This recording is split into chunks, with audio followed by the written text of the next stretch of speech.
Good morning, Vol Nation, and welcome to a very special edition of Rocky Top Rundown. I'm Drea Peebles. And I'm Jeremiah Shields. Today just isn't any show, Drea. It's our final episode, and we're closing things out with all the big orange energy, highlights, recaps, and a very special guest. We've got a packed lineup today. First, we break down the intense matchup as the Tennessee volleyball squared off against Oklahoma. Then we hit the hardwood for men's basketball as the Vols breezed past the Rice Owls. We're also checking in with cross country as their season continues to build momentum. And to top it all off, we got a very special segment you wouldn't want to miss. The voice of the Vols himself, bringing insight, stories, and a perfect send-off for our final show. This is Rocky Top Rundown, and let's get into it. Rick Barnes faced off against his former assistant head coach, Rob Lanier, on Monday. Rob Lanier is the current head coach of the Rice men's basketball team, and he coached with Rick Barnes for 8 whole seasons until 2019, when he left to explore head coaching opportunities of his own. Let's get right into the game. Another career-high game was achieved by one of the Volunteers' big men, Felix Akpara. Akpara went for 20 points against the Owls and added 8 boards as well. The Volunteers jumped on the gas early, opening the first half, outscoring the Rice Owls 21-9. Tennessee's defense left the Owls shooting 24.1% through the first half. There was no lack of highlight material plays in this game either, as the Big Orange lobbed 6 alley-oops. Nate Aments finally notched his first double-double, scoring 19 points while also grabbing 10 rebounds of his own. Jacoby Gillespie wasn't silent either, as he passed a career high of 8 assists with a light 17 points. The Volunteers look forward to their last game in Food City Center of this month to face Tennessee State at 7 p.m. tomorrow. Volleyball brought the heat Sunday, taking on Oklahoma at Food City Center, so let's jump into it. The Lady Vols weren't playing around in the first set, picking up 16 kills, 13 digs, 4 aces, and 2 blocks, and only letting Oklahoma rack up 11 points overall, making the win seem all but guaranteed. However, the second set is where Oklahoma started to gain some momentum. Tennessee claimed another 16 kills compared to the Sooners' 8. Even though Oklahoma started heating things up, they were no match for the Lady Vols as the set ended with a score of 25-15. Even though Tennessee seemed to have the game in the bag, somehow Oklahoma claimed the third set for themselves with a score of 25-21. Big Orange forced 7 tie scores and 2 lead changes and racked up 15 kills and 6 errors. The final set is where the Vols came back to put Oklahoma in their place as they claimed the victory 25-19. The Lady Vols took a 5-0 score run vantage and took the win from there, leaving Oklahoma in the dust. Redshirt senior Star Williams gained a new season high, 19 kills, 3 blocks, and a dig. Claudia Paulwick also achieved the season high of 6 blocks. The Lady Vols are traveling to Savannah, Georgia for the SEC tournament this Sunday, so make sure to tune in and cheer on Tennessee. Tennessee cross country came up big at the NCAA South Region Championships in Huntsville on Friday. The Lady Vols punched their ticket to nationals, while the Vols delivered a strong postseason showing of their own. It was a dominant finish for the Lady Vols, who showed out in the final kilometer, securing second place as a team and an automatic advance to the NCAA championships. Freshman Mary Aboke Awaka once again led the way, crossing 8th overall to earn all-region honors. She was joined by 3 more all-region teammates, senior Andy Marie Jones, junior J.C. Sievers, and graduate student Nia Clatworthy, all finishing inside the top 25. Summer Schuster rounded out Tennessee's scoring in the 26th spot, helping the Lady Vols total 101 points. On the men's side, Tennessee placed 4th out of 27 teams behind an all-region performance from sophomore Zuhair Redwan, who finished 7th overall. Freshman Ty Storts added a top 25 run of his own, while Ethan Edgeworth, Liam Conway, and Nelson Mapisatek provided steady scoring to bring the Vols to 145 points. With the result, the Lady Vols are headed to the NCAA championships on Saturday in Columbia, Missouri.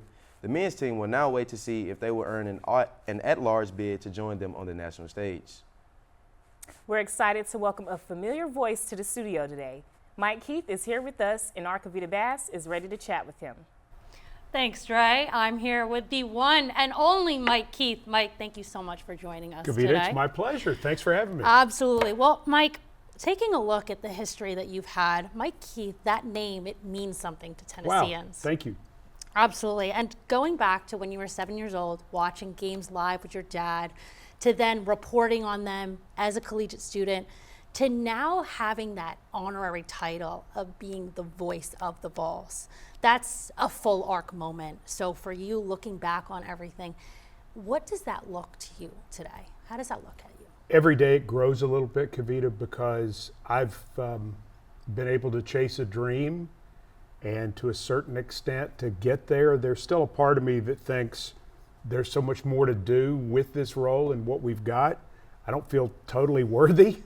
And so you're having to kind of get used to people saying voice of the Vols, because when they say voice of the Vols around me, I think about John Ward. No offense to Bob Kessling, but John Ward was who I grew up with as the voice of the Vols. And so when they say that, I keep waiting for John to come walking in. He's not going to.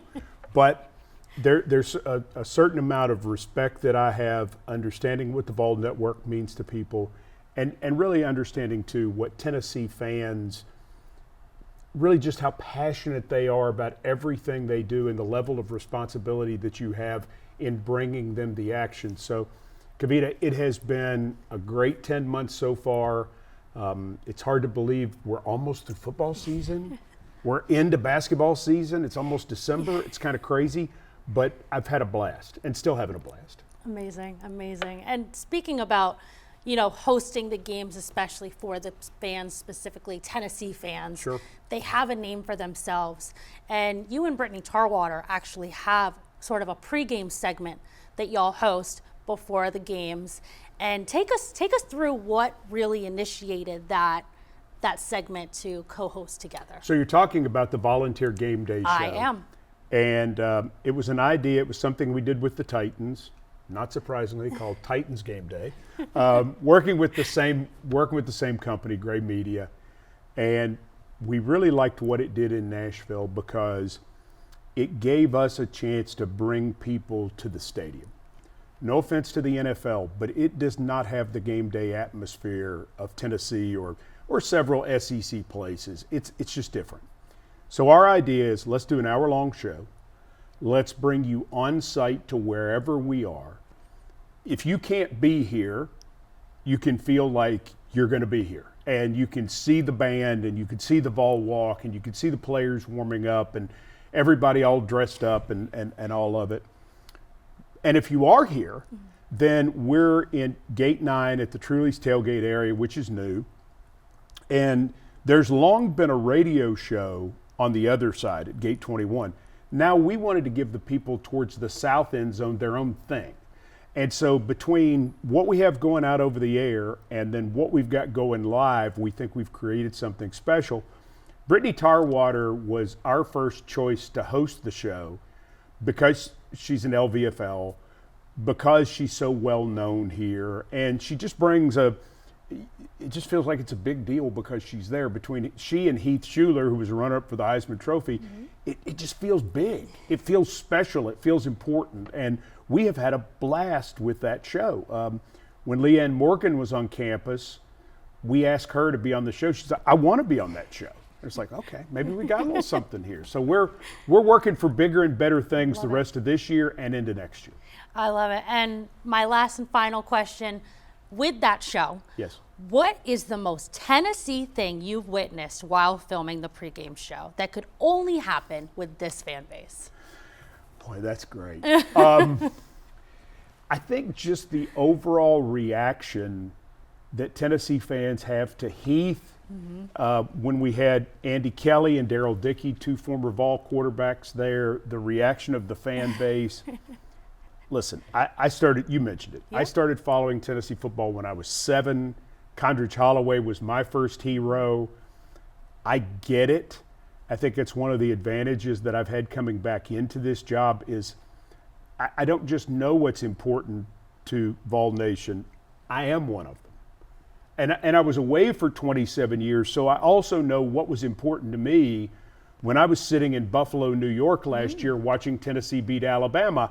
I know what I wanted to hear and what I wanted to see and what was important, and trying to give people that, because that passion that we see with people just showing up and saying, I need an autograph, I need a picture. Yes. Andy Kelly, you won 2 SEC championships, can I give you a hug?